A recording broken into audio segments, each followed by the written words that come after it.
Hey everyone, it is Mr. Vargas here, back at it again, looking to help out Math 8 with homework 4.6, page 323. Let's jump right in. Today's topic is constructing functions.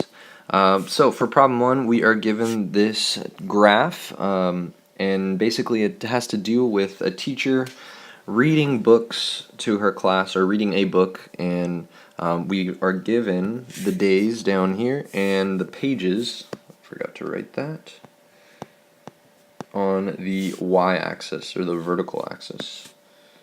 That's my y, that's my x. Okay, and we are asked to find the rate of change and interpret the initial value. So if we check this graph out, we've got a point at 850, which means after day 7 she's read 850 pages. And we also have some other points. I just will use this one. On day 3 she had read 450 pages. So let's go ahead and find the rate of change really quickly. y2 minus y1 over x2 minus x1. That's my x1, this is my y1, this is my x2 and my y2. You guys remember that formula for finding the slope or the rate of change? So we can just plug in our numbers. 850 minus 450 over 7 minus 3. Well, that's going to be easy to figure that out. 850 minus 450 is just 400 over 4.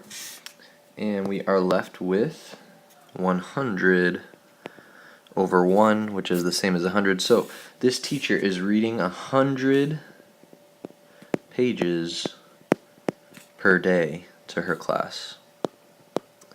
So let's go ahead and fill that out down there. That's interpreting the rate of change. In this case, I've already kind of got a little sentence starter for you guys. In this case, the rate of change shows the teacher read 100 pages per day. Okay, now the initial value is where she started, right? What page did she start out on? And that is going to be where this line right here crosses the y-axis. So let's go ahead and just do a little bit of simple math. If I take away 100 from 450 and take away 1 from 3, that next point on your line would be at 2, 350. So right about here. Okay, and then if I take away 1 again and take away 100 again, now it would be at 250, 1, or 1, 250, right about here. And then finally we can connect it at 0, 150. And if you just want to draw that line nice and straight, you now have an initial value at 150. So right there.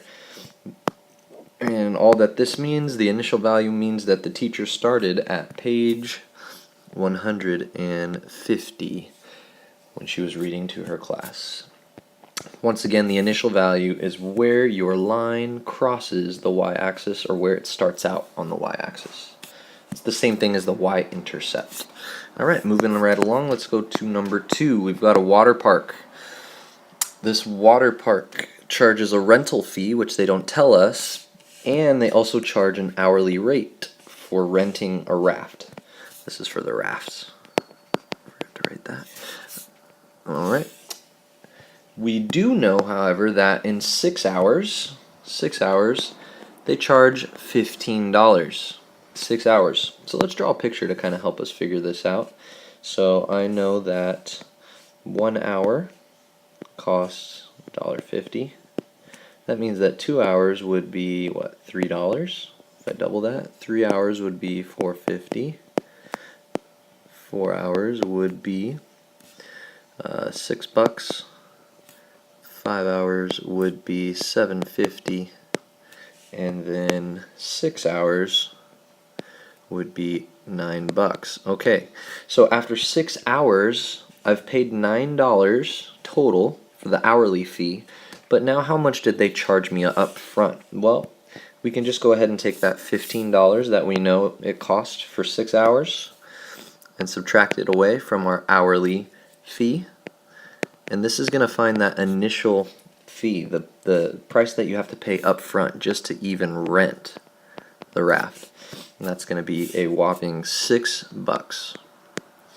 So this water park charges you guys $6 just to rent the water raft, and then an additional $1.50 every single hour. So let's use that information to fill in the blanks. The rate of change is clearly just $1.50. Since it goes up $1.50 every hour, the park charges this amount every hour to rent a raft. What is the initial value? The initial value is $6, and this is what the water park. And this is what the water park first charges to even start renting the raft. You guys will see this a lot in your life as you grow up. When you go to rent a car, you have to pay like an initial fee, and then you pay an hourly fee or a dollar fee on top of that based on how long you rent that car for. Several companies work like that. If you ever want to rent like a U-Haul or some type of carpet cleaner, or even some type of service that someone provides, they'll usually charge you an initial fee and then an hourly rate on top of it. Okay, last one I want to talk about, number 4. I forget the name of this person, but she is frosting cupcakes. And this time we are given a table. And remember, a table is just another way to talk about a function. We've got 3 ways. We've got a table, graph, and equation. This is a table. And the information they give us is that after 5 minutes, she's frosted 28 total. After 10 minutes, she's frosted 32 total. After 5 minutes, she's frosted 36, 20, 40. Let's find that rate of change using kind of what we've done before. We're plussing 5 up here, plussing 5 up here, and this is a linear relationship, so we can assume that the rate of change is constant. And then down here, what are we doing? We're plussing 4, it looks like, every time. Or we're adding 4. Okay, so all that means, change in y over change in x. Remember, we always want to put our y on top. So that means she is frosting 4 cupcakes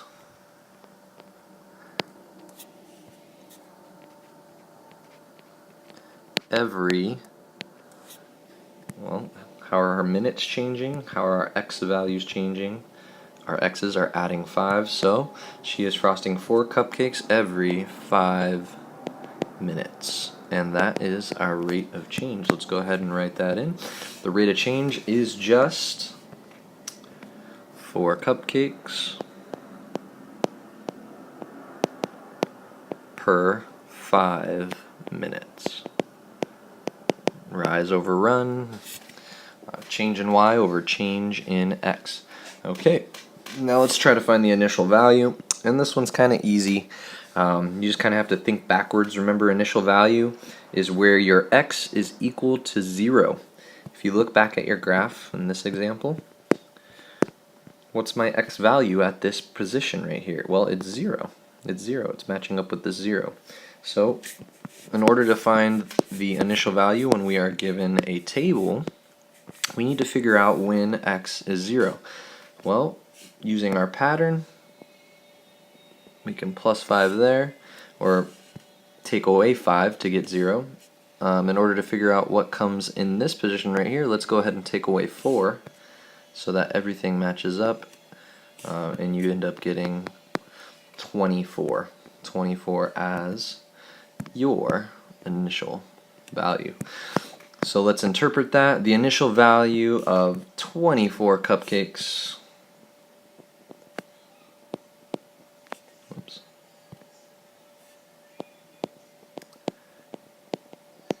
is how many cupcakes she had frosted in the morning before she had started frosting more in the afternoon, if you're to read that word problem. Alright, and that's it for today. Good luck on the rest of the assignment, and we'll see you in class.